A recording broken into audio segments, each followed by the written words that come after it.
Ghostly tales, yet mirrors of human life. Hey, everyone!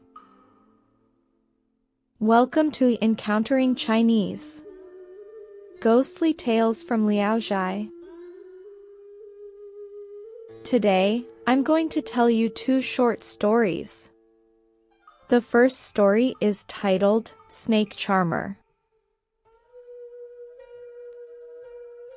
In the county of Dongjun, there was a man who made a living by performing snake tricks. He had once tamed two snakes, both of them were green in color. He gave names to these two snakes. The bigger one was called Big Cyan, and the smaller one was named Second Cyan. Second Cyan had a special feature, a red dot on its forehead, which made it unique. It was also very agile and easy to train. During their daily routines, the snake charmer would command Second Cyan to slither and perform various tricks, and it would effortlessly execute them, greatly satisfying the snake charmer. Therefore, he had a special affection for Second Cyan, unlike any other snake he owned. After a year had passed, Big Cyan died. The snake charmer wished to find another snake to fill the void left by Big Cyan, but he had yet to find the right opportunity to do so. One night, the snake charmer stayed overnight at a temple in the mountains. When dawn broke, he opened his bamboo box and found that Second Cyan was missing. The snake charmer was devastated, filled with regret and anger. He searched desperately in the mountains, calling out loudly, but there was no trace or sign of Second Cyan to be found. In the past, whenever the snake charmer reached a dense forest or lush grassland, he would release his snakes to let them roam freely and relax. After playing around, the snakes would return on their own. Due to this, the snake charmer hoped that Second Cyan would return voluntarily this time. So he stayed at the temple, waiting until the next day when the sun was high in the sky. As time passed, the snake charmer began to lose hope and prepared to leave the temple, feeling sorrowful and dejected. Just as he stepped out of the temple gate and took a few steps, he suddenly heard rustling sounds coming from the thickets and bushes. The snake charmer stopped in amazement and looked around, and to his astonishment, it was Second Cyan returning. The snake charmer was overjoyed, as if he had found a precious gem. He dropped his bag on the ground and stood by the road, and Second Cyan also came to a halt. The snake charmer looked behind Second Cyan and saw that there was a small snake following it. Delighted, he gently stroked Second Cyan and said, "I thought you had run away. Is this little buddy your recommendation?" He took out snake food and fed both Second Cyan and the small snake. Although the small snake didn't leave, it was still very timid, huddled up and hesitant to eat. So, Second Cyan held the food in its mouth and fed it to the small snake, as if the host was treating a guest. The snake charmer tried once more to feed the small snake, and this time it ate without hesitation.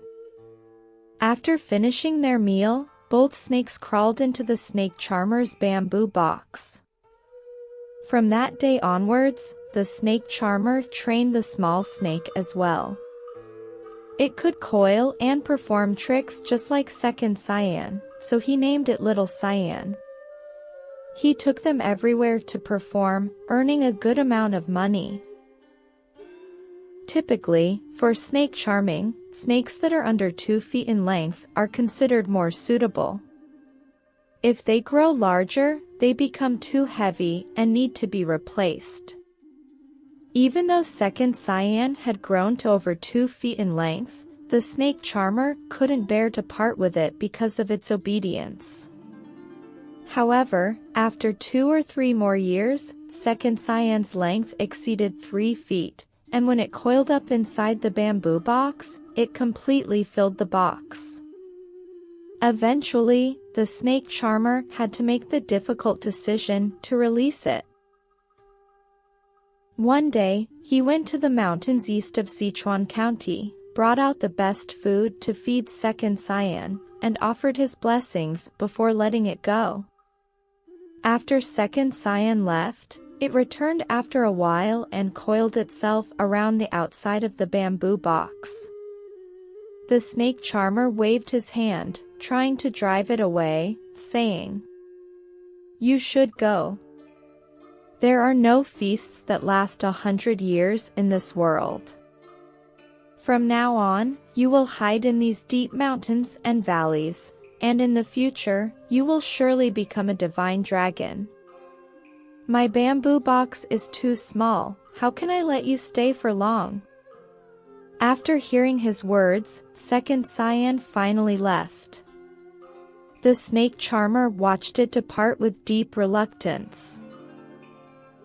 However, after a while, Second Cyan returned again. The snake charmer tried to drive it away with his hand, but it refused to leave. Instead, it kept touching the bamboo box with its head repeatedly. Little Cyan, who was inside, was also moving restlessly. Suddenly, the snake charmer understood what was happening. He said, "Are you saying goodbye to Little Cyan?" So he opened the bamboo box, and Little Cyan leaped out. Second Cyan and Little Cyan intertwined their heads and necks, flicking their tongues as if they were communicating. After a while, the two snakes twisted and turned together and left. The snake charmer thought that Little Cyan might not return, but after a while, it came back alone and crawled into the bamboo box. From then on, the snake charmer started looking for a new snake to replace Second Cyan, but he couldn't find a suitable one. Meanwhile, Little Cyan had grown larger and was no longer suitable for performances. Later, the snake charmer found another snake, which was also quite tame, but it couldn't compare to Little Cyan. By that time, Little Cyan had grown so stout that it resembled a child's arm. During this time, Second Cyan was in the mountains, and many woodcutters had seen it. Over the next few years, Second Cyan's body had grown several feet long and was about as thick as a rice bowl. It also began to chase people when they passed by its territory. Therefore, travelers and pedestrians warned each other and dared not pass through the area where it was active. One day, the snake charmer was passing through that area when a large snake suddenly shot out like a gust of wind. The snake charmer was terrified and ran as fast as he could. However, the faster he ran, the closer the snake got. When he looked back, he realized that the snake had a distinctive red dot on its head, and he recognized it as Second Cyan. The snake charmer dropped his belongings and shouted, "Second Cyan, Second Cyan." The snake immediately stopped, raised its head, and stared at him for a long time. Then, it pounced on him and coiled around him, just like it used to do during performances. The snake charmer felt that it had no malicious intent. It was just that its body had grown large and heavy, and he couldn't bear being wrapped up like this. He fell to the ground, shouting and begging, and Second Cyan finally released him. Second Cyan then used its head to nudge the bamboo box. The snake charmer understood its meaning and opened the box, releasing Little Cyan. When the two snakes saw each other, they immediately coiled tightly together, wrapping around each other like they were stuck with honey, and it took a long time for them to separate. The snake charmer then said to little Cyan, "I should have said goodbye to you earlier.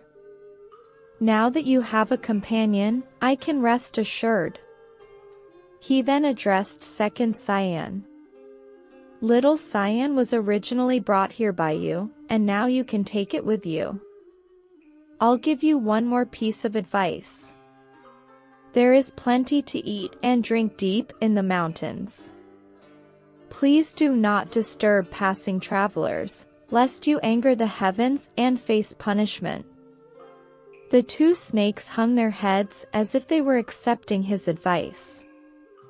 Then, the two snakes leaped away, with the larger one leading and the smaller one following. Wherever they went, trees and grass were flattened as they passed, splitting apart in the middle and falling to the sides. The snake charmer stood there watching them until they disappeared, and from that day on, travelers passing through the area found it peaceful again. Nobody knew where those two snakes had gone. At the end of the story, the author provides this commentary. "In my view, snakes are nothing more than dumb and unsightly crawling creatures. However, they possess an undying sense of loyalty to their companions and readily heed advice when it's offered to them. What I find truly perplexing is that there are some individuals who, despite appearing respectable and virtuous on the surface, are quick to harm friends with whom they've shared close bonds for a decade, or even benefactors who have shown kindness for generations. There are also those who stubbornly ignore well-intentioned advice and treat others as if they were enemies, displaying anger and hostility. It's quite astonishing that even snakes can sometimes exhibit more loyalty and wisdom in comparison." In this story, the snake charmer prayed for second Cyan and said that it would transform into a divine dragon. This belief stems from ancient Chinese legends, where it was thought that snakes, through rigorous cultivation, could eventually become divine dragons. Hence, in Chinese culture, dragons are depicted with long, serpentine bodies. The second story is titled Python. Once upon a time in Hutian village, there was a family surnamed Hu. In this family, there were two brothers who frequently ventured into the mountains to chop wood.